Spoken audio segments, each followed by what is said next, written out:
Kamusta mga kabasketballista? Tinalo ng North Korea ang Thailand 105-49. Panalo naman ang South Korea kontra sa Chinese Taipei 87-59. Tinambakan naman ng Japan ang Gilas Women's Pilipinas 96-59. Nakapagtala lamang ng 13 points, 3 rebounds si Janine Puntihos, Jack Animam 9.7 rebounds at nalimitahan lamang sa 2 points si April Bernardino. Kung umabot ka dito sa video na to, mag-like na at subscribe. Tinalo naman ng Hong Kong ang Kazakhstan 70-56. Tinambakan din ng China ang India 111-53. Panalo naman ang Indonesia kontra sa Mongolia 69-64. Heto naman ang team standings ngayon. Sa Group A, China 3 wins 0 loss, India 2 wins 1 loss, Indonesia 1 win 2 losses, Mongolia 0 win 3 losses.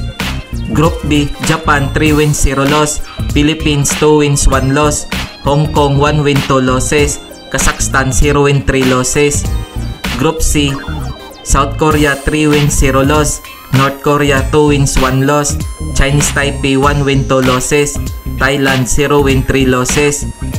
Heto naman ang mga laro ngayong October 2, 2023 para sa do-or-die game na quarterfinals. Maghaharap ang China kontra sa Chinese Taipei alas 4 ng hapon. Maglalaban din ang India kontra sa North Korea alas 4 ng hapon. Magtutuos naman ang South Korea at Gilas Women's Pilipinas alas 8 ng gabi. Maghaharap naman ang Indonesia at Japan alas 8 ng gabi. Kung nagustuhan mo ang video na to, mag-like na at subscribe.